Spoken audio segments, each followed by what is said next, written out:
Good afternoon, everybody. A very warm welcome this afternoon with us for our workshop or webinar about your psychology career. My name is Lisa Daisel, and I'm from the Unisa Directorate for Counselling and Career Development. And I'm very grateful for all of you who have taken the time to join us this afternoon. So I just want to make a couple of announcements before we start with the program. You may have noticed that your video and your camera is switched off. So we would really appreciate it that you post any questions that you have or comments throughout the presentation on the chat. We will be looking at those questions, and we will also be answering as many of them as possible.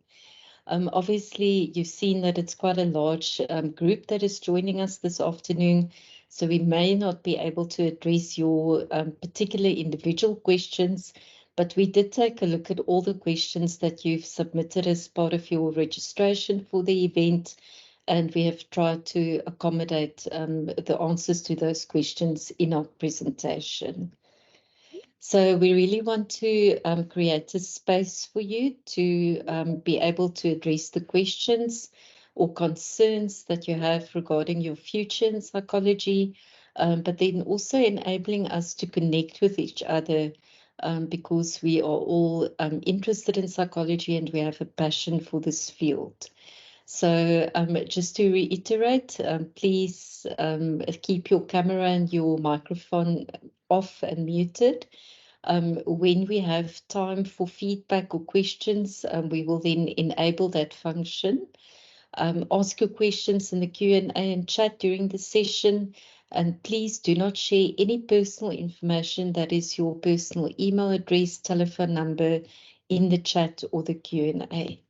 Thank you very much. So I'm now going to hand over to my colleagues who are joining me to please introduce themselves. Dr. Kodisang. Good afternoon to colleagues and to the Unisa community and our guests who are our psychology students. I'm Chipiwa Kodisang. I'm very grateful to be part of this conversation today. I hope we will all enjoy and we will take something from this. Thank you. Thank you, Lisa. Thank you, Ms. Sonsewu. Good afternoon. I am Nolwazi Somteu. I am based in the East London office. I'm a student counselor here. Thank you, and I'm excited for this afternoon. Thank you. Thank you, Nolwazi. Dr. Ndlela. Thank you, Sis Lisa. Good afternoon, colleagues and students. You are speaking to Joshua Ndlela, based at Tebega. I'm a student counselor. I am so grateful to be with you guys today. Thank you so much, Lisa. Thank you. We also have another colleague with us. He's joining us from the central unit for the directorate, and that is Mr. Vusumusi Penyani. Vusumusi, I'm not sure, I didn't prepare you, but if you would want to introduce yourself to the students who have joined us, please go ahead. Good morning, colleagues, and good morning, students. And thank you for allowing me to attend this webinar. And I wish you all the best. And I hope whatever you will get from this webinar, you'll use it in future. Thank you. Thank you very much, Mr. Penyani.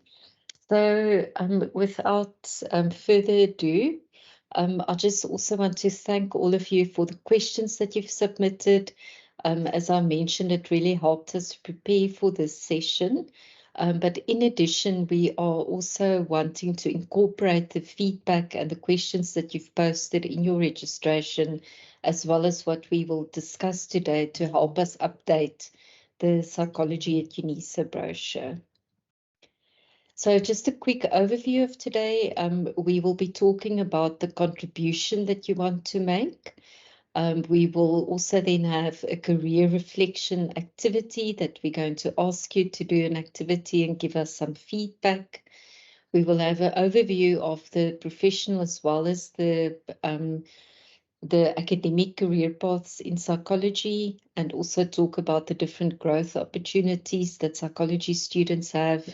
The question about getting practical experience while you're studying. Then we will also share just information about any support that you may need, how to reach us, how to contact us, and then we will leave some time towards the end of the session that we're hoping to end at 1:30 to attend to the questions that you've posted throughout the session. Thank you. Dr. Kodisang will now take over from me for the next session. Thank you, Lisa.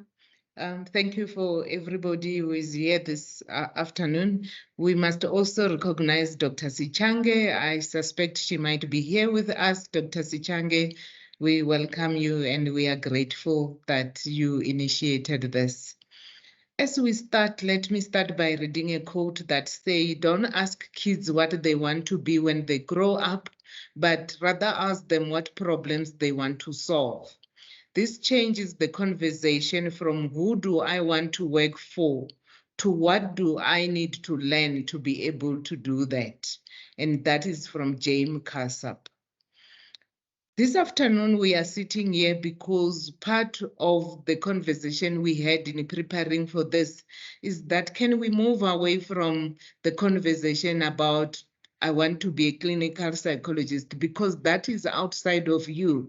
But we can start having conversation on the contribution you want to make in the society, in the community, and also in the field of psychology, because that does not limit you, but also it does not create stagnance. So in one way of preparing for opportunities and planning your career is to think about the type of problems you would want to be able to solve.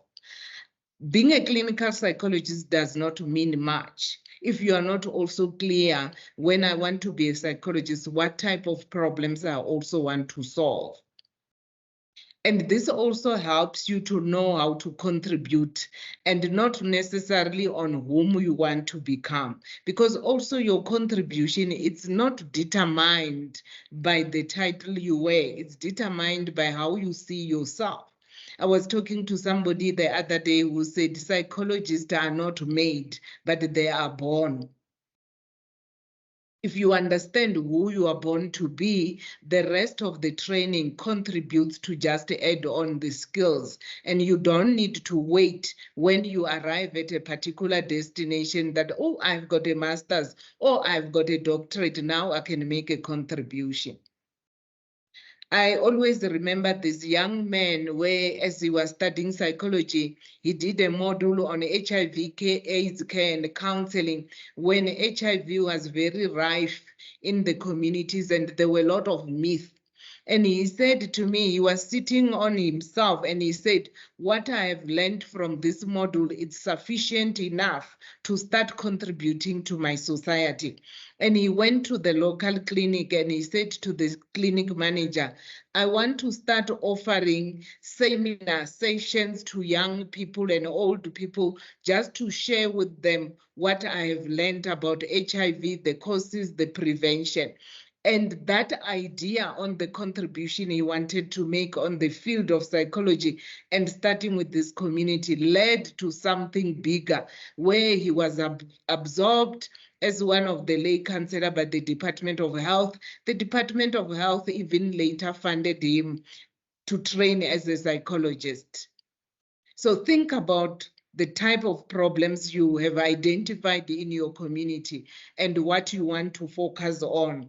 You can then also explore how individuals from different academic and professional backgrounds are addressing these problems. That will also shape how you choose your courses, the modules you choose. You don't just choose the modules. I mean, a lot of conversations and questions that we are sent, it's like, if I do this specialization, will that help me to become a clinical psychologist? Let's also think, if I can't be a clinical psychologist, but I have chosen chosen this type of models, how will I be able to contribute? What type of problems will I be able to solve? As you start thinking about how you would want to contribute and what you will need to do to prepare for this, because the preparation must not be only about being a counseling, a clinical psychologist. It's also each day and preparation that even if I want to be a clinical psychologist, what else do I need to do? How I'm choosing these models, how does that make sense to the person I want to become?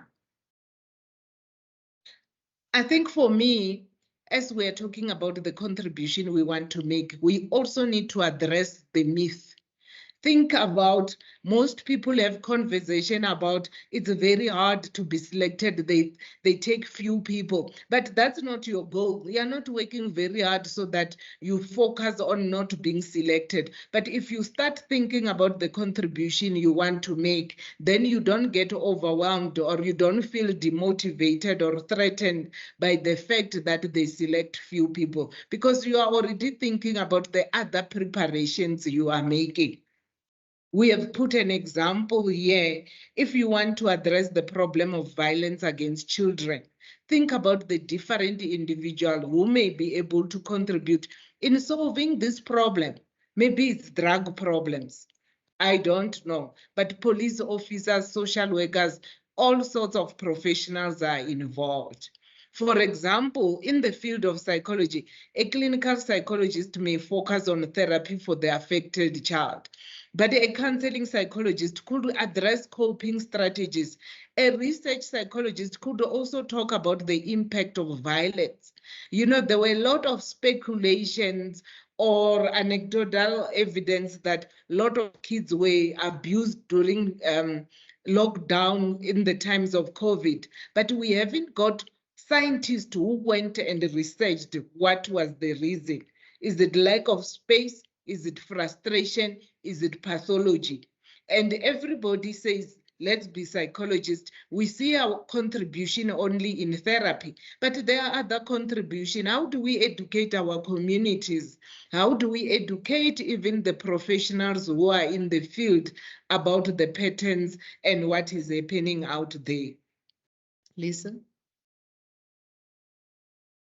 As we are thinking about the contribution we might want to make, as we are thinking about the type of problems we want to solve, it's also very important to say, how do I prepare for certain opportunities as well? How do I become quite practical as a psychology student? And I must emphasize, the myth is that if I really want to be selected and I want to grow, I must only work at student counseling because it's relevant, hospital, private practice. You are not thinking broadly if you think that way. Because remember, this is about you as a graduate, the problems you want to solve. You need to think about, where else can I go to get practical experience? What else can I do to just help me to broaden and prepare for other opportunities? We get psychology students who contribute in a prison, and that already shapes the type of psychologist they want to be. We get, because even being a clinical psychologist without thinking about the contribution you want to make, it does not help you to prepare for opportunities, even if you become that clinical psychologist. So also think about which organizations or communities would benefit from skills and knowledge. Think about the modules you have learned already. What are the things you can start applying in certain communities? And it's a return on investment, because I always say to people, even when you are standing on the side of the road, just giving direction to people, because people are different and interacting with different people requires different skills from you, different way of listening, different way of responding. You are already preparing yourself for opportunities. So let's think about how we can practically start getting into communities. In that way, we are starting to think about the contribution, picking up the gaps in what we think is the reality out there and the reality that exists. You need to think about the organization or community. There are so many organizations in South Africa that go out there to communities. If one just says, I want to volunteer once a week, you also explore and get the reality of what is happening there. You might be saying, Dr. Kotisang, you don't understand, it's not easy. Yes, of course, because these organizations deals with people, there is training, there is constraints, there is also financial gaps, but let's not think big. Let's start small. Let's start in our communities. Let's start like this young man who just identified there is a clinic closer. Can I just go? We have got schools everywhere. Can I just go to the school and start talking to them about the impact of HIV, the impact of drugs? You have learned something. You have learned something already. You also need to think about, as you are preparing for opportunities, what are my responsibilities as a volunteer? I was talking to other students yesterday at Unisa Radio to say, sometimes because we don't know what we need, we never know which doors to open. We never know which doors to knock. So the first question is, what do I need? What type of contribution do I want to make? What type of problems do I want to solve? Because that already helps you to then know what type of relationship will I be negotiating for. Of course, one thing that is very important that saddens me a lot, Unisa students in June, July, you will get emails flying all over to say, I need a referee. I'm applying at vets. They say they need a referee. The lecturer said they cannot help me.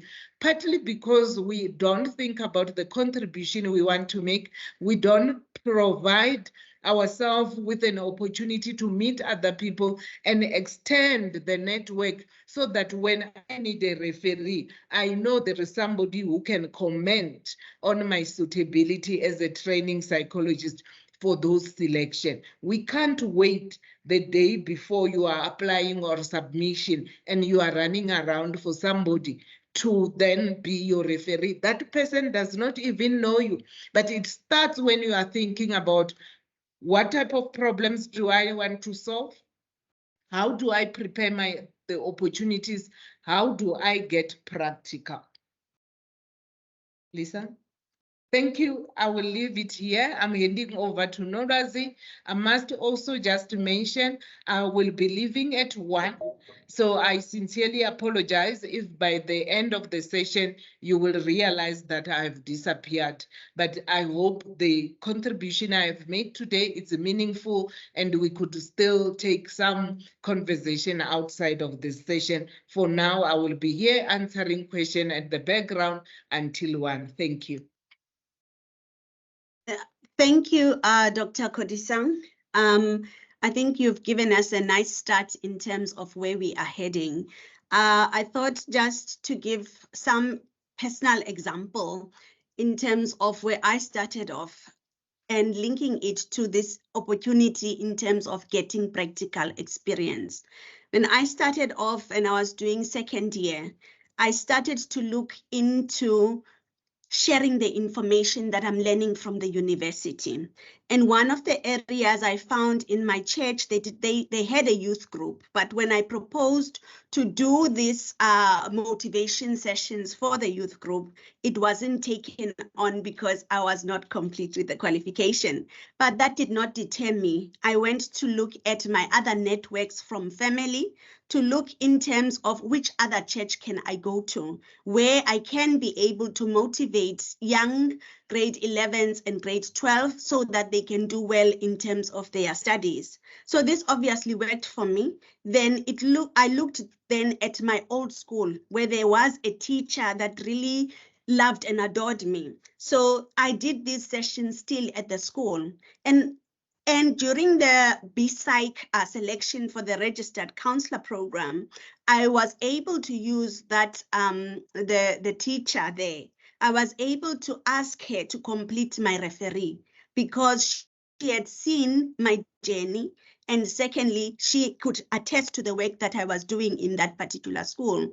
Something else I made time for, I looked at joining a suicide support group. I remember the first time I was there, I was very scared in terms of the content that was coming out, but it helped me to understand the importance of dealing with trauma and the impact of suicide. One of the things I learned there from being a volunteer, it was confidentiality. So it was really applying this concept of confidentiality, not just from a theoretical framework as we were taught in the university, but more in terms of practically.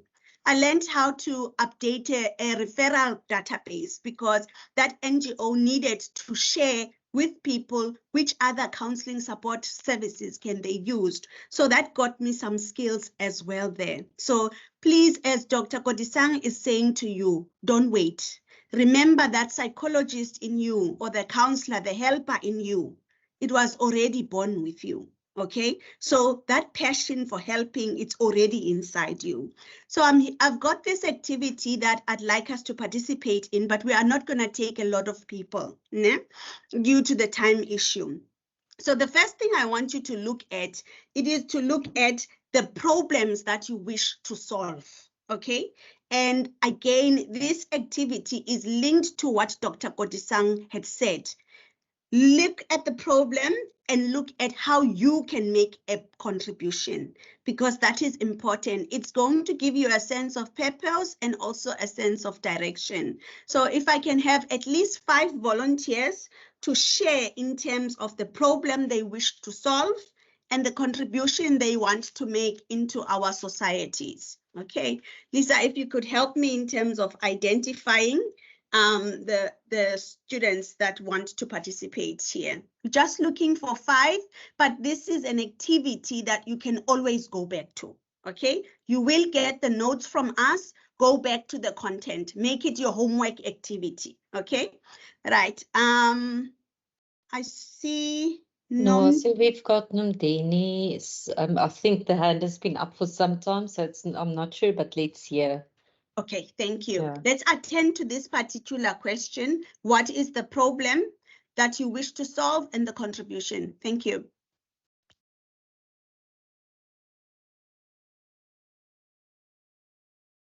Nomdeni, if you still want, thank you. there you Thank go. you so much. My mic was muted. Thank you so much, ma'am, for giving me this opportunity. I'm not sure if I'm relevant to your question. My question was, ma'am, because I saw that psychological counseling, the qualification is phasing out this year. So my question is, what's going to happen to the next generation that want to pursue psychology? Okay, I think Nomdeni, I've taken note in terms of the question that you are asking, and there will be a Q&A a little bit later. So I also urge others, if you have some questions, please stay with us. Let us now focus I've made note of the question, and we will be able to address it as well. Thank you so much. It's very observant of you and responsible of you to do that. Okay, Manashwe, if you could share on your side. We are looking at the problem and contribution. Thank you. Good day, everybody. I'd like to interact in the question asked, right? I'm just going to give a bit of a background, right? So I'm a psychic medium, right? So I deal with people's issues on a daily basis, right? And I would like to contribute in a manner of, right now as a country, we're facing a lot of divorce rates, right, in the country. And there is a lot of issues that come with personal psychological knowledge that a lot of people don't know regarding, for example, communication, number 1. Number 2, interaction with other people. Number 3, goals that are set and understanding and interaction with other people, which is one of the reasons why I decided to study psychology, to have an education of that. And some situations are that people do not regard other people's psychological knowledge, or people are discriminative to other people. For example, body shaming. For example, in relationships, to be specific, also family. For example, body shaming. For example, people get undermined for whatever position they are in, be it financial, be it psychological, be it physical, be it what it may be, or even the theological perspective, that we have different beliefs of churches and religious beliefs actually. So I don't know if the question and my statement is well cleared or well structured. Thank you so much. I appreciate you sharing that you're already coming from a helping background. You are picking up in terms of the problems that you wish to engage to, and you've picked up the issues of communication, interacting, goal setting, and this issue in terms of discriminating and how it can definitely affect the self-esteem of a person in terms of the body shaming being undermined, you know, and also looking in terms of learning to appreciate diversity within people. Thank you so much. Can we have someone else? Can I just Apologies. Yeah. on something else, just for the last thing. Also, Sure. another problem that I've identified is, for example, children that are, or individuals that are street kids. That's another problem that we have, that a lot of children are running away from homes due to the fact of not being understood in households. For example, African cultures are not so much on the psychological knowledge of things. Then children tend to run away and resort to the streets or taking drugs because of African Yes. cultures not being inclusive to understanding the psychological knowledge of children. Thank you. Thank you so much. Thank you. I think for those that will be sharing further, talk to us about one problem. I'm happy that a person can be able to identify more than one, but for the sake of time, let's look at one problem so that we can be able to move to the next part of your exercise. Okay. Nonasi, yes. excuse me, Chipiwa also just wants to add something. Sure. Thank you. Thanks. Go ahead, Doc. Can you unmute Dr. Chifiwa? Sorry, Lisa. Okay. Nolwazi can continue, not for now. I have addressed the issue on chat. Thank Thank you you so much. All right. Lushepza. Hi. Apologies if I'm No, that's pronouncing it perfectly correctly. fine. Okay. Okay, so the problem that I wish to solve is, it's more like a starter problem, like a primary thing, where in the community that I grew up in and the ones that I've participated in so far, I've realized, well, it's kind of widely known thing, but just the lack of psychological knowledge that the general population has, but also specifically the acceptance of the knowledge that is being offered in male communities, because there is a lot of toxic masculinity going on, and it is definitely getting better, but a lot of people are holding on to that. So I think that a way that, like, a contribution that could be made is to get a group of either people that are already like qualified to the maximum, or just like honors or master's students to go talk to schools, and not even necessarily high schools only, like primary schools as well, just to start to get these children to like learn the terminology and learn what it's about, so that they can start thinking about it instead of not knowing it all, and then one day when they start hearing it, it sounds like this new thing that's being talked about, like it's not something that they're familiar with. So yeah, I think just to get children to be more familiar with it, so that later when they have to actually deal with these things, they know where it's coming from. Yeah, I love that in terms of what you're saying, because for me, it already is, you've already designed a program and there's an intervention you can get going with, you know, and finding these stakeholders who can participate. And I like that you are wanting to start at it from the foundation level rather than to pick it up from a high school level, so that by the time they get to high school, they already have that understanding. Thanks so much. These are some of the projects that you can implement and start moving on them. These are very critical issues. Thank you so much for sharing. Lesejo? Lesejo, if you can unmute. Can you hear me? Yes, perfectly. Thank you. Hi. Okay, so with what I've realized actually is mainly also based on something she just covered now, but it's not only based on men, but as humans from both women and men, is a lot of people suffer with the lack of knowing themselves. I realized actually that's what made me want to study psychology, is especially since I've become an adult, I've blacked out from a lot of my childhood. And then I've noticed that has closed me up a lot, and it's so hard for me to open up. And I can't even pinpoint what has, whether I've been traumatized through something at a young age or not. But I've blacked out a lot. So I feel like I'm just starting my life as an adult and I can't remember a lot of my childhood. And I've noticed a lot of people, especially in my family too, they go through that, and now we're struggling as adults to even interact with each other as a family. We struggle to talk about our emotions, and rather we keep to ourselves and expect people to understand what we're going through. And I've noticed a lot of people go through that. And now that I have kids, it's jumping onto them too, where my kids would suffer something, or I shout at them, or I tell them don't do this or that. Instead of them expressing their emotions or me expressing my emotions too, we tend to bottle up, go in our rooms. As a parent, I have to, suck it up the whole day while the kids are around and the dad's around. Then when I'm alone, like now, I'll use that to sleep off my sadness, sleep off a lot of things.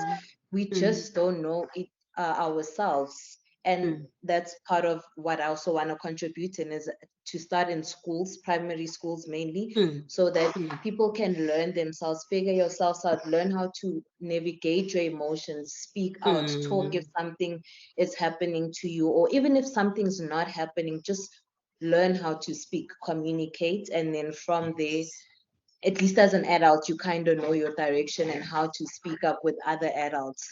And I'd also like to contribute by starting from the foundation, which is primary schools. And hopefully I can start in my own home with my kids.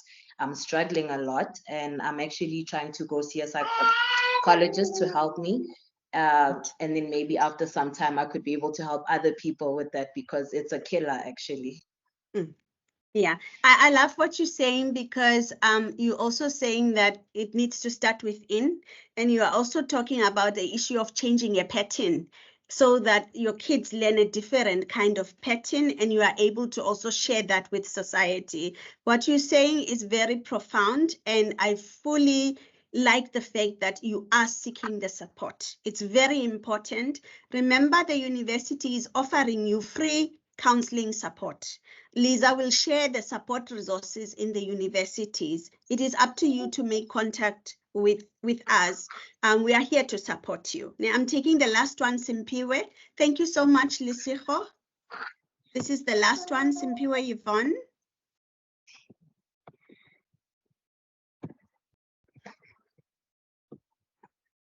Simpiwe or Sipiwe? Simpiwe though, yeah, sorry. Hello. Yes, Hello. we can hear you. How are you doing? We're good, thank you. Good afternoon to everybody else. Yes. I have identified as a housewife. I had studied before, and because we had to move around with my husband a lot, I ended up becoming a housewife by default. And somehow that drew a lot of other people that were like me to myself. And I'm recognizing that a lot of women get lost in that kind of thing. So initially, when I decided to study psychology, I wanted to go into the career space. I wanted to create access, because I realized that the reason why others have and the reason why others don't have is knowledge. So there was a knowledge gap. I didn't know how to bridge the knowledge gap. So I was like, okay, I'm going to go and I'm going to study, and then I'm going to start a career podcast, because I studied media before I am doing this degree right now. So I'm in my third year right now, and I decided to start a movement, a retreat. So it's actually supposed to be happening on the 26th to the 28th. And we are bringing in holistic healers, a psychologist, a yoga specialist, a meditation specialist, and whatnot. So the reason why a dietitian, a financial advisor, but now the problem is finances. The people that really need this, that really need the initiative, might not be able to afford it. So it's like, okay, it's all good and well to start initiatives, but how do we then address the issue of funding, or how do we know which doors to knock on to assist us? Because I'm not finished yet, but a lot of people ask me for help. So I was like, instead of me being the one to help when I don't have the resources, maybe I put together a team. So as things stand, there are 60 ladies in the group. The cost for the retreat is 4.8, but some of the ladies can't afford it. So what would you suggest in that regard? I love that at the end there's a question for me. I think the colleagues would also be able to bring in their inputs here. I'm loving the idea that you are having and the fact that you've started to implement it. And I'm seeing here you are saying that you are concerned that others might not be able to have the issue in terms of access, to be able to afford to attend to such this session that is having holistic healing and different specialists that are in the field who can be able to share in terms of these wellness dimensions. I think one of the things we could look at is maybe fundraising for some of the people that could be able to attend and so forth. But that's just at the top of my head. I want us, Siphiwe, to go back to where we need to go, because I think this is your particular issue. You could look in terms of fundraising as an option, or someone else supporting someone else or something like that, right? With this activity, you've identified problems and you've identified the type of contribution that you want to make. And I'm sure there are many of you who have been able to look at the problems and also to look at your contributions. Now, if we could move, Lisa, to the next slide that is talking about skills. Yeah? One of the things to understand when you get to university, you are not coming in empty. You are coming in with strengths. You are coming in with life experience. Yeah? So it is also important to look at that and to use that. These are the skills that employers want. I'm not going to go into all of them, but just highlight a few of them, like complex problem solving, like creativity, people management, and collaboration. And already from those that have volunteered in terms of their contribution, you could hear that people have already started to collaborate. Né?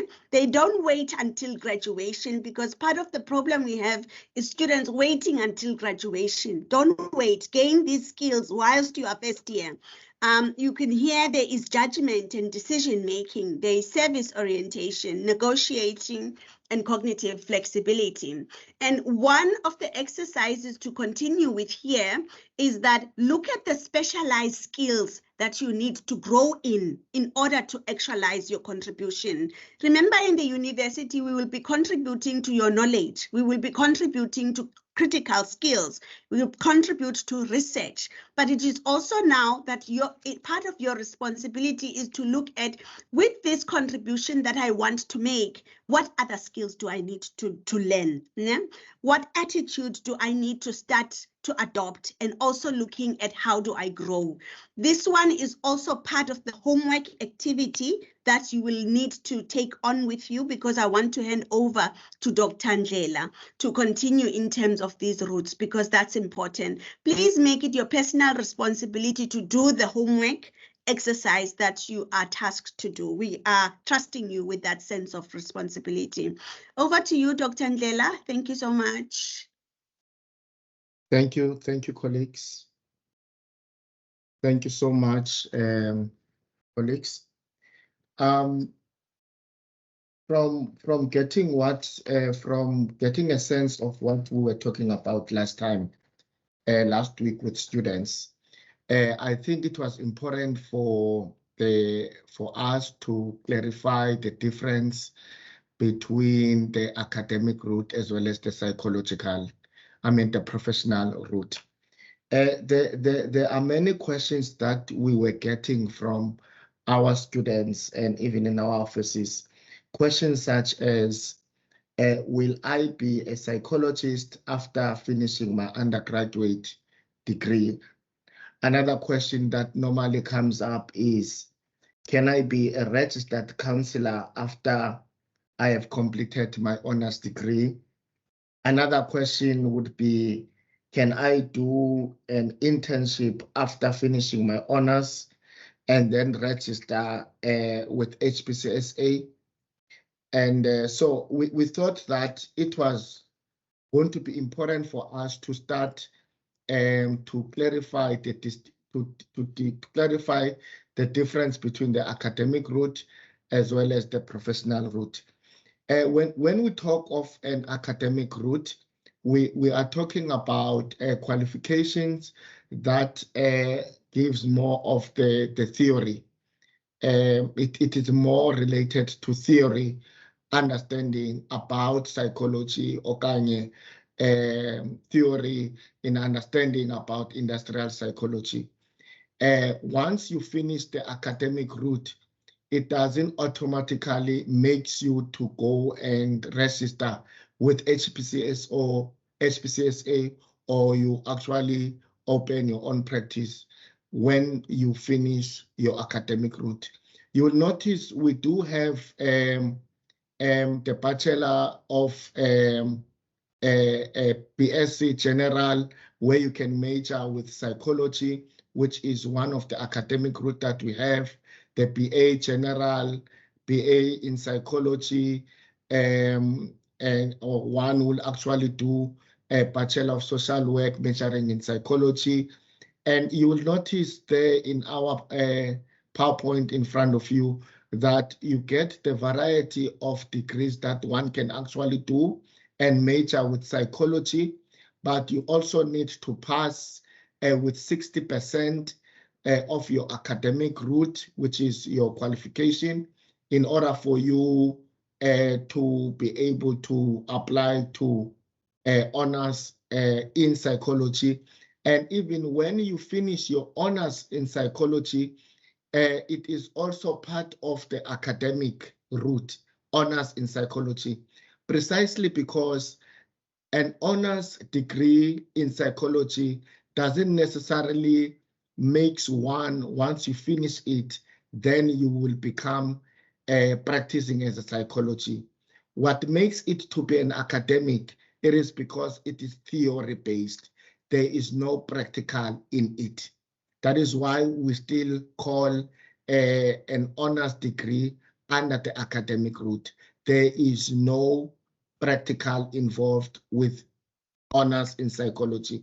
But once you finish it, one can actually apply for masters in psychology, also do research in psychology, which there are more of the professional ones. And I will actually try to go through all of the registered one in HPCSA, those professional qualifications that are registered in HPCSA. So the point for this slide is that you don't finish your first degree, your undergrad, and then you become a psychologist. Or you don't actually also finish the honors postgraduate degree, and then you register with HPCSA, or you go and open your own private practice. Because from the undergrad up until honors, it also kind of, we call it in the academic route, because there is no practical involved. But once there is a practical involved, then that's where you see the B-Psych, the registered counselor, as well as other levels where they practice, where there's a practical involved, where we'll call it a professional qualification. I think we can also go on, Lisa. And this is actually more or less the same as well as with industrial psychology, where there is an academic route where one will actually do a BA majoring in industrial psychology, or Bachelor of Business in Administration, become general, but also majoring in industrial psychology. That will allow you, when you reach that 60% average, apply to get into honors degree in industrial or organizational psychology. from that undergrad up until honors doesn't make you, once you finish, makes you to allow you to get into become a practicing psychologist or you qualify now as a psychologist up until you get into honors. It is still under the academic route. So once you get into the master's level, and then you will actually now moving into the professional route, which I want also to talk to you about it. It is important to understand that once you finish the academic route, doesn't necessarily mean that one will actually go and practice as a psychologist, because of you do have an undergrad or honors degree in psychology or industrial psychology that will make you become the psychologist. It's not, you are not yet there as yet. That is why I want to move into a different slide. Lisa, thank you so much. And this is where we see a professional route, colleagues and students. Under the SPCSA, they recognize for now the 6 categories. They recognize the clinical, industrial, neuropsych, research, counseling, as well as educational psychology. And the registered counselor as well as psychometrist, you will notice in many universities, they do registered counselor for 4 years. It becomes professional because part of the registered counselor stream, one actually also get the opportunity to do the practicum. And the practical will be supervised by a professional, and then you write your board exam, and thereafter you become a registered counselor. So as the psychometrist. The psychometrist also falls under the professional route, precisely because within the psychometry, one will actually get the opportunity to have the practical under a supervised an environment, supervised by another psychometrist or by another psychologist on issues of psychometry, because of there is a component of practical. So that actually means you are belonging under the professional route. And all of these that are in front of you, the registered counselor, psychometrist, and all other categories, they are under the professional route. The 6 categories, you can only get into the 6 categories once you finish your honors degree in psychology, or an honors degree in industrial or organizational psychology. Thereafter, you will be able to apply for masters, where you will be then get an opportunity to do your practicum. So it is important, guys, as we actually study hard in psychology, we must know that there is a need for psychologists, and thereafter, you don't just get to become a psychologist by finishing an academic route, because in the academic route, you still have to study further before you get into the professional level. There is no component of practical under the academic, but there is a component of practical under these categories that makes them to become a professional, or you are in a professional setting where you will be actually be able to work within higher education, clinics, NGOs, or open your own private practice. The clinicians, they are more working with the diagnosis. I'm happy that this was actually stated by Dr. Kodisang, that the matter is not for you to be, it depends to where you want to make your contribution. I like what Dr. Kodisang was saying. It depends to where you want to make a contribution. You can also make a contribution within the clinical setup or within the private practice or within higher education. But it is important for us for now to clarify the difference between the academic as well as the professional one. I think I will stand there for now, Lisa, and wait for questions thereafter. Okay, yeah. When you do the professional one under the registered counselor or psychometrist, you will remember that one has to do the undergraduate degree with psychology or industrial psychology, and then you apply for the selection, and then you complete your qualification, because there is a theory part as well as the practical part. And thereafter, you write the board exam, you register under HPCSA, then one can actually also apply for master's degree when you are doing registered counselor. When you're doing a registered counselor, once you finish it, you can still apply for your master's degree and can also apply for your PhD, so as the psychometrist. And to simplify the professional route, if you look at the diagram in front of us, you will see that others, like myself, personally, this is the route that I followed, where I did my undergrad in psychology. I did BA majoring in psychology. Then I did my honors majoring in psychology. Then I did my master's. I completed it. And I also did internship when, after finishing my first year in my master's level. First year of my master's was more of theory. The internship part was more of the practicum. And thereafter, I wrote the board exam. I was registered as a psychologist. And those who are doing clinical, they also do a community service year after doing the first year of internship. I think that's where I will end for now. Colleagues, is that okay?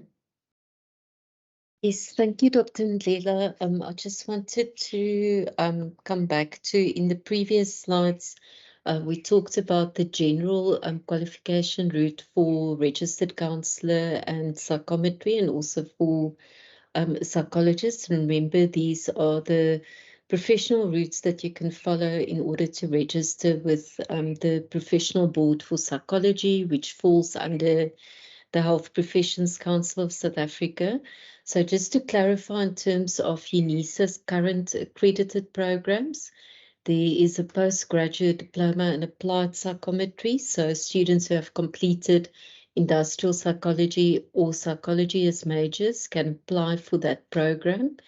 There's also the MA in clinical psychology, which is the for students who completed the undergrad as well as the honors degree in psychology. And then there is also a MCOM in industrial and organizational psychology, which is accredited by the HPCSA, and that is for the industrial psychology students. So just to highlight also that the HPCSA publishes and they update a list, excuse me, of accredited universities. So on your screen at the moment, there is a link to this list that you could go and consult. Once you've identified the different institutions and the qualifications that they offer, you would then need to go to the institutional website. So let's say, for example, you're interested in applying for clinical psychology master's degree at Unisa. You would go to the Unisa website, you would go and find the information for the process, the forms that you need to complete, what the requirements are. And it's important that as you are exploring these different options, that you then make notes of the requirements as well as the closing dates. So just in general, for the, I would say the professional programs, your accredited programs, there's normally an earlier closing date than for other masters or other honors degrees. So please also just verify, for example, many of the master's level programs close anytime from April till July each year. so that you can be prepared to apply in time for these programs. Okay, so before I hand over to colleagues, and we will also give you an opportunity to ask us some questions that we will address. We spoke earlier about getting support. So for contacting us to get support in terms of your career development, your academic development, but also your personal development, you're welcome to send us an email. So our email address that you can take note of is counselling@unisa.ac.za. We also offer online appointments on Microsoft Teams. So there's also a link that you could book an online appointment. And we also have counselors at the regional offices. So their contact details is also in the link that I've put there on the screen for you. So at any stage during your journey as a Unisa student, as a professional, you are welcome to contact us to then have individual conversations about your career planning and how you need to plan your studies. And as I said, it can relate to anything that is impact on your studies, such as your career choice, how to plan your studies, how to study. So looking at study skills, but then also any personal development or mental health challenges that you are experiencing. Then also on our website, the link is on the screen. You are able to access a lot more resources. Psychology at Unisa, which we also invited you to read through before you attended the session. That's one of the resources. But there are many other resources in the form of either documents or video recordings or audio recordings about these different issues that may impact you. So you're welcome to visit the website at any stage to go just familiarize yourself with all the resources that are available. And then on our YouTube channel, the address is also there on the screen. Please also go and take a look at the different recordings of presentations of workshops that we've done over the past couple of years. And you will find some resources that you may not even have thought that you need. Okay, so with that, I'm just going to hand over to my colleagues. If you could just help me to take a look at the questions that have been asked in the chat. Dr. Kodisang, I see that you have joined us again. So do you want to share something with us? Yes, before I leave, there is a question that was reappearing in different formats. So I thought I would quickly clarify that before I exit. I want to go back to where we started about the contribution you need to make. So in South Africa, for example, currently people were asking, how do I become a forensic psychologist? Do I still need to be doing a psychology degree? If you go to psychology at Unisa, you will see in South Africa, we don't actually have training, which is forensic psychology. I think UCT was busy with the program. Even with neuropsychology, UCT have got a master's, but there are a lot of people who are currently doing neuropsychology work. So I also normally share with people that I've got huge interest in neuropsychology, but because the field of neuropsychology is quite broad, my interest is specifically on how the brain works, but also how the brain impacts on things like depression, schizophrenia, academic performance. So even when you are thinking, don't think about the title neuropsychology, think about what type of contribution do I want to make in psychology related to brain. What type of contribution do I want to make in the field of psychology in related to crime? Because forensic has to deal with crime. There are so many psychologists, educational, clinical, who do forensic work, but they zoom into specific area based on their skills. There are clinical psychologists whose focus is to assess offenders There are clinical psychologists whose focus is to assess victims. There are clinical psychologists who go to court as the expert witness. Counseling psychologists do the same. Educational psychologists do the same. So again, that's why we are emphasizing the idea of the contribution you want to make. Then you can go with this contribution. If I train as a counseling psychologist and I've got these skills, how will I be able to make the contribution? That's one aspect. The second important thing with regard to Unisa, I saw questions which are saying I had with the BA and the honors, they are not accredited with the HPCSA. What is the purpose? I can categorically tell you there is no university in South Africa where after completing the BA you register with the Health Profession Council. There is, however, a program called a B-Psych. So a BA and the B-Psych, it's a complete two different qualification. With the B-Psych, there is a practical component. You professionally see clients under supervision. As long as you are doing a qualification where you don't see clients under supervision, not as a volunteer. For example, the DCCD have got volunteers, we call them student mentors. They see students under supervision, but that is not part of the curriculum for their BA. It's just for career development. As long as you are registered for a program, which part of that program does not have the requirement for you to do practical and to be registered, that program is not registered, and that is common in most universities. I think there are only 3 or 4 universities in South Africa that actually offer a B-Psych program. Those were the 2 aspects I wanted to clarify. I really want to encourage you, don't be alarmed. Don't go out there and get information that will overwhelm you and you don't prepare for opportunities and you feel like, what will I do? And you start devaluing your degree. Let's have conversation. Thank you very much. I sincerely apologize that I have to leave, but due to other commitments, I thank you. Bye. Thank you very much, Dr. Kurisang. Just from my side, I just want to come back. There was somebody who asked about research psychology.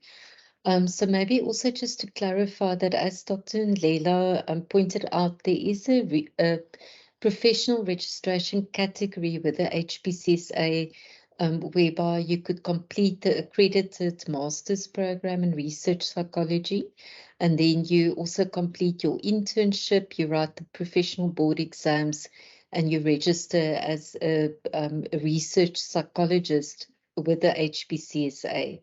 So that's one route. But if you do follow the academic route, so let's say, for example, you complete your honors, then your master's, and maybe even your PhD in psychology, remember that your master's and PhD studies, you are training to be a researcher. But your focus will not be on performing tasks that are in what they call the scope of practice for a research psychologist. So a research psychologist would then be registered with the HPCSA, and most of their functions or research focus on developing, for example, psychometric assessments and doing research on such matters. But you also have the academic route, where you would then be trained to be, I would say, an independent researcher in your area of specialization or about the topics that you want to do research on. Can I please ask my colleagues, my other colleagues, Dr. Leila, Ms. Mtseu, are there any of the questions that you noted in the chat that you would want us to address now before we hand over to opening up for students to ask questions directly? Thanks, Lisa. If Dr. Sechanga can come in terms of the educational psych, and maybe give her example around the issue of educational psych, because I think some of us learn by examples, then you are able to associate as well. So Dr. Sichange, I think she is here. If she could give an example, thanks. Thank you very much, Dr. Sichange. Let's just see if she, I see that your microphone is on, but we can't hear you at the moment. Okay, well, I'm not sure if it will help if you maybe leave the meeting and rejoin, but we can't hear you at the moment. But while we're waiting for her to come back to us, is there anything else that we could address for now?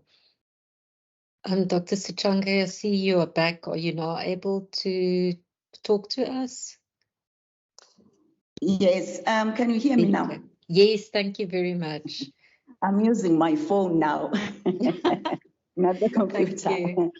Yes, good morning, good afternoon, colleagues, and good afternoon, students. Thank you very much, Ms. Somteu, for the opportunity. Yes, I've seen somebody written about the PGCE. As you indicated previously, that there's academic route and the professional route. Let's say a student has completed the BA degree majoring with psychology and a teaching subject. Then after completed the degree, and psychology will be at the third level. Then after that, the student can register and do postgraduate certificate in education. Because if you want to be an educational psychologist, you need to be a teacher. So now PGCE qualifies you to become a teacher. So you've got the junior degree, whether it's BSc, BA, BCom, and so on and so on. But you must do the PGCE, Postgraduate Certificate in Education. And you must register with the South African Council of Educators, SACE. Then after that, you are a qualified teacher.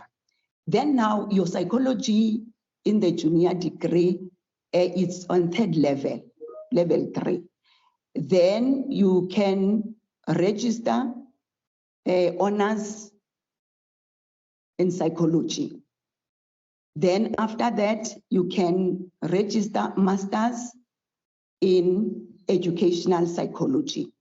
Then you, after completing masters in educational psychology, then you can become an educational psychologist.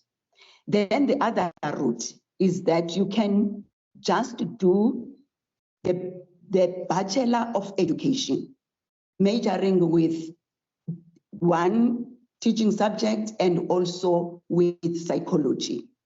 And after completed the BEd degree, then you can do your honors or honors in educational psychology, like the other one indicated was studying at NMU. I saw the chat indicated like that. So you can do honors educational psychology and masters as well in educational psychology. After completed that one, then you can be a registered educational psychologist. I think I've captured, Ms. Somteu, what I've seen in the chats. Thank you.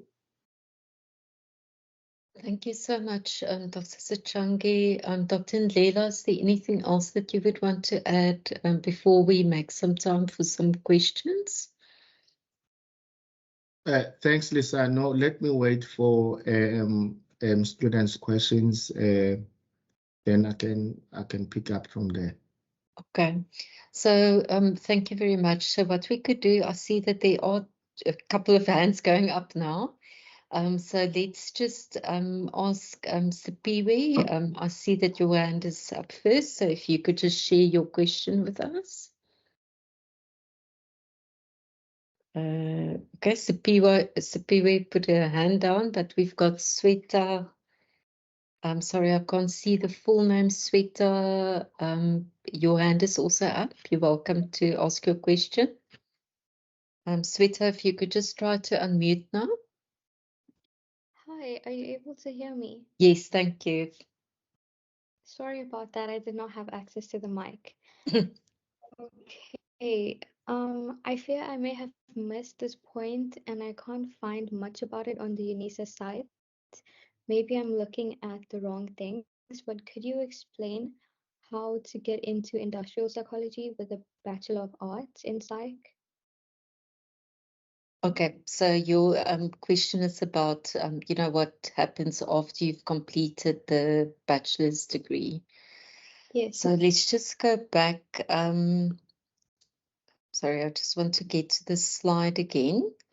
So in terms of industrial psychology, after your honors, so your even though your degree, your undergrad degree would be a BA in industrial psychology, you could still apply for the honors BCom degree in industrial and organizational psychology. So that would be your next step. And then at the master's level, Unisa offers the academic industrial and organizational psychology degree. But then there's also the accredited master's in industrial psychology, which is, I think it's called the coursework degree. So I will post a link in the chat with where you can go and find more information about the requirements for the coursework masters in industrial and organizational psychology. But your next step would then be to apply for the BCom honors in industrial and organizational psychology. Okay, great. Thank you so much for that. Thank you, Sweta. Okay, we've got T. Manasu. Hello, ma'am. Yes, that's T. Manasu.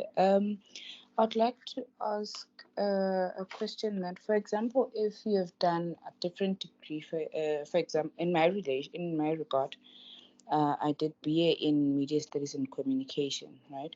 And there are certain modules that are there in psychology. So I just wanted to ask in relations to module accreditation with Unisa, how does it work? And is it there, like, do I have module accreditation in terms of that, in terms of the BA part? My apologies, I just missed out. You said that you are completing your degree communication science, and what was the other major you mentioned? So I was saying that I studied BA in media and communication, right? Okay. So there are certain modules that are there in BA psychology. That's what I'm studying now.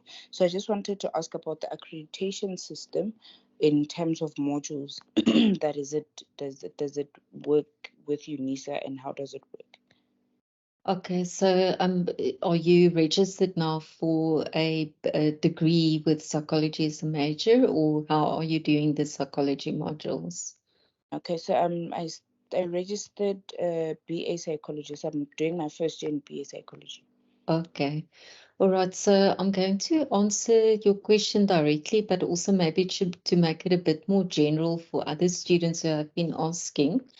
If you complete a undergraduate degree and either you did not include psychology or industrial psychology as your majors, so maybe you did a couple of modules for psychology or industrial psychology in your undergrad, you could, so the one option is to then apply for admission to a degree where you will take psychology or industrial psychology as a major.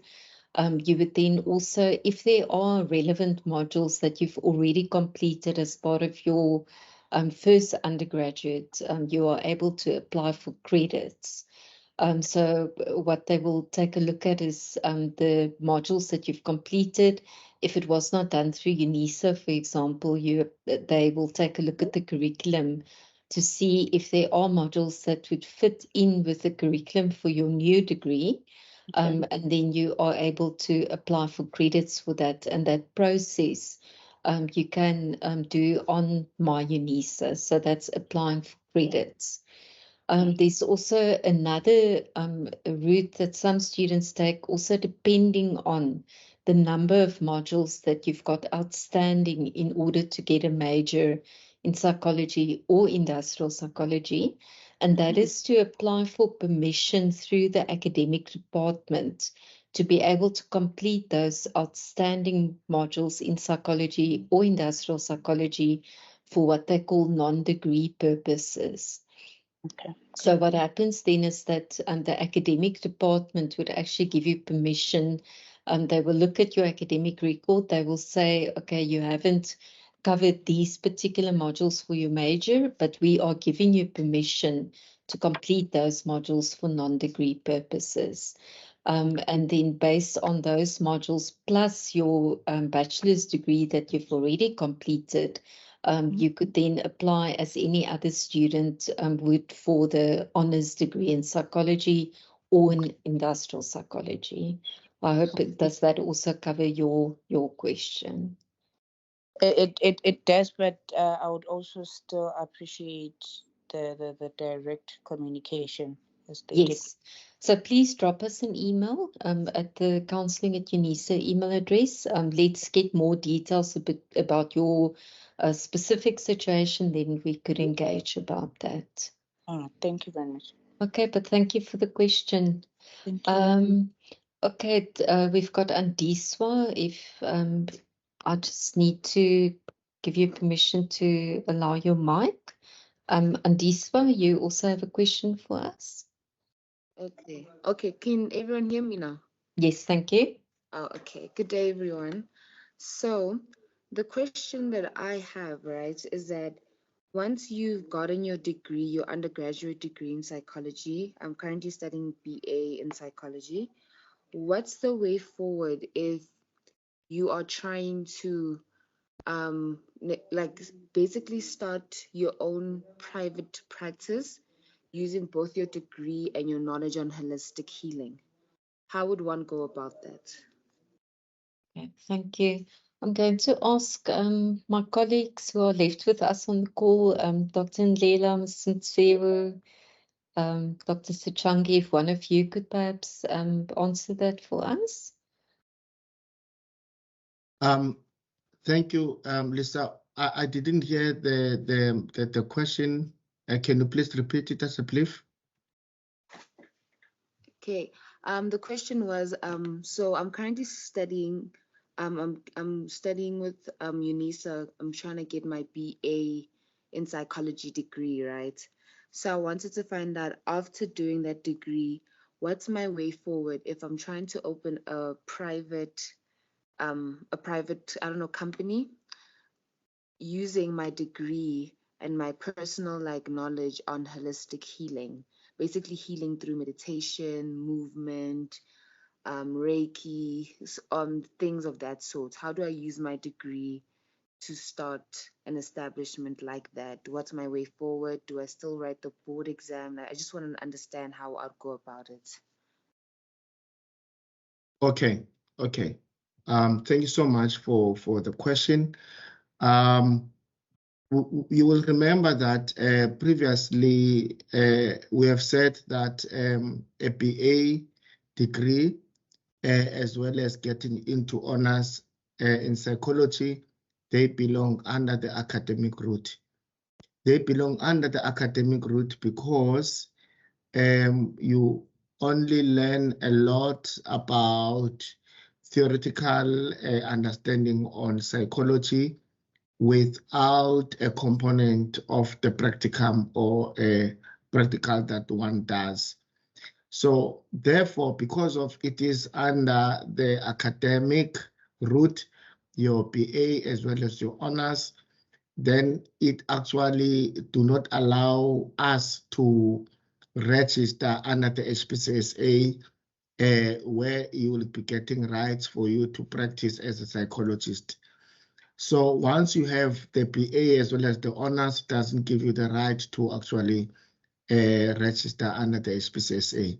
However, that because of you'll be learning a lot under the academic route about psychology, how psychology is applied through article as well as your training under the academic route. One can actually still utilize the skill and the knowledge to do other things, to open your own NGO or start any activity where you want to contribute in, but you will not be allowed to actually apply for the licensing of it with HPCSA because you haven't actually done the professional part, which is getting into a master's where there will be a component of training, supervision before you actually write your board exam. So that doesn't, once you have the knowledge, that doesn't close you not to utilize for any contribution, but it won't be a licensed contribution from HPCSA. Thanks. Thank you, Dr. Ndlela. Could we please, we've got 8 minutes left in terms of the official time that we wanted to end the session. So let's also just give an opportunity to as many people as possible to ask questions. But we will end at 1:30. But then please, do not hesitate to contact us for further conversations. So Megan, you've also got your hand up. Hello. Hi, Megan. Good day, everybody. Can you hear me? We can hear you. Okay. I have a question regarding the master's application in clinical psychology. So I completed my honors in psychology at Unisa last year, and I'm a student mentor at the Durban campus. I want to know the process of applying for masters. I know that Unisa doesn't offer the clinical psychology, the one with the practical training. So I'm trying to apply to UKZN for 2025, but I have to apply this year. So I wanted to ask a question about the research proposal component.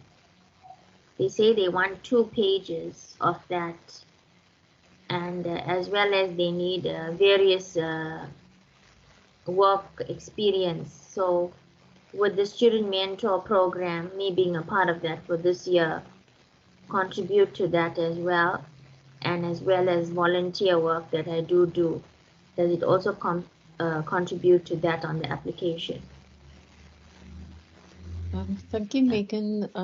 Just a point of correction, Unisa does offer an MA in clinical psychology that is accredited. So I posted a link to the information for the MA clinical psychology in the chat a bit earlier. Just in terms of the, in general, your requirements for the applying for a professional master's degree, including now the clinical psychology, the different institutions would or may have different processes in place. But what all of them do have in common, for example, you mentioned that they would want to hear more about your experience, in terms of community work, volunteering and so forth. I think Dr. Korisang spoke earlier about that the student mentor program that Unisa offers would be one such program where you are actively involved with serving the Unisa community. You are getting exposure or training and supervision in terms of basic communication skills such as listening and so on. So that would definitely, like any other volunteer opportunity that Dr. Korisang also spoke about earlier today, that could contribute in terms of helping you to understand yourself better, in terms of developing the skills that you would then be able, or you would need to be able to articulate during the selection process for the master's degree. But I think for those who have joined us who are student mentors and are psychology students, you know, further conversations with the people who are involved with your training will really be beneficial in terms of just clarifying some of these questions. But thank you for the question, Megan. Okay, let's go over to, I think it's Karen or Karen is, sorry, I can't see the surname, but you're welcome to ask your question. Hi everyone. So my question was just wanted more clarity on going from studying bachelor's in HR into psychology. Okay, so sorry, is it Karen or Karen? It's Karen, ma'am. Karen, sorry. When I earlier spoke about, you know, so you would fall into the category of your first degree, you may have included some psychology modules, but you didn't necessarily major in psychology. So in your case, it would also be that you could apply for permission in order to complete the needed psychology modules for non-degree purposes, or alternatively, you could then consider registering or applying for admission at least to a degree where you could include psychology as a major, but also then get credits for the subjects that you have completed. So until you haven't completed those psychology modules as major, you will not be able to apply for or meet the admission requirements for an honours degree in psychology. So again, also in your case, if you need further clarification or the information, please also contact us by email. Then we could have a further discussion based on your unique circumstances. Okay, we've got 2 minutes left, so I'm worried that we're going to run out of time. I'm going to give Lesego a chance to ask her question, but then we will need to end off the session. Lesego, please go ahead. Hi, I just wanted to find out with regards to the community work, the volunteering, the internships, things like that. If you do that whilst doing maybe your second year or your third year, does that then also qualify you if you're doing your BA and majoring in psychology? Because I'm doing my BA majoring in psychology, industrial psychology. So I wanted to know if I start volunteering now or doing internships now, would I be allowed to? And will that help me get my accredited into doing an honors? Thank you, Lesego. Remember, for the honours degree, which is, as Dr. Ndlela explained, an academic qualification, the admission requirements for the honours degree, the very basic requirement is that you need to have obtained 60% average for your psychology modules at undergrad level. So the volunteer work or the community work that you engage in, why we always, or why we decided to also emphasize that during our presentation and also in psychology at Unisa, is that that kind of involvement will really help you to clarify, for example, what skills you still need to develop. It will enable you to network with other professionals in the field. It will help you to clarify the kind of contribution that you wish to make in the field. So it will not be a requirement, for example, for the honours degree, but it is a recommendation for the different reasons that we've now mentioned. Colleagues, I just want to ask Nwasi, your hand is up. Yeah. And then also Dr. Ndlela, so that we can just finish off the session. Thank you. Thanks, Lisa. I think what I'm picking up is that there are a lot of questions that can be attended to in terms of individual counseling, and we have added the actual link whereby you can book across all offices where you can have that individual session with the counselors. Secondly, I'm picking up there is a need, Lisa, in terms of maybe doing career talks, and maybe we can have the different streams of the different psychologists and coming in and giving examples and so forth. So perhaps that could be a way in terms of follow-up whereby some of these questions can be attended to. So in that particular sessions, perhaps we'll have the registered counselor stream, the psychometry stream, and maybe we could look for internal and external people who can be able to share and participate in this kind of webinar. I'm thinking that's one of the things that could help. And I also want to say, please gather information. There is this booklet, Psychology at Unisa, and Lisa and the colleagues, they've worked really hard on the particular document. Similar to when you are reading for your academic modules, please look at it and make it like a module. The more you know and you are understanding in terms of this particular field, then the better it is. Ne? So please go through that booklet, ne? And the recording. This will be sent through to you so that you are able to go through it. Thank you so much, Lisa. Thanks, colleagues. Thanks, students. Thank you, Dr. Ndlela. Dr. Sichangi, do you have any last comments or closing comments? As of me, thanks, Lisa. As of me, I concur with Ms. Somseu that we need more of doing these categories more clearer using illustrations so that we are all in the same page about these different categories and how do you go about it to get into this registered with HPCSA. Otherwise, I've enjoyed the session. Thank you so much. Thank you, Dr. Ndlela. Dr. Sichangi, if you are still with us. Dr. Sichangi? It seems like she's still maybe experiencing problems with the connectivity. But from our side, I really want to reassure you that this is not the last engagement that you can have with us.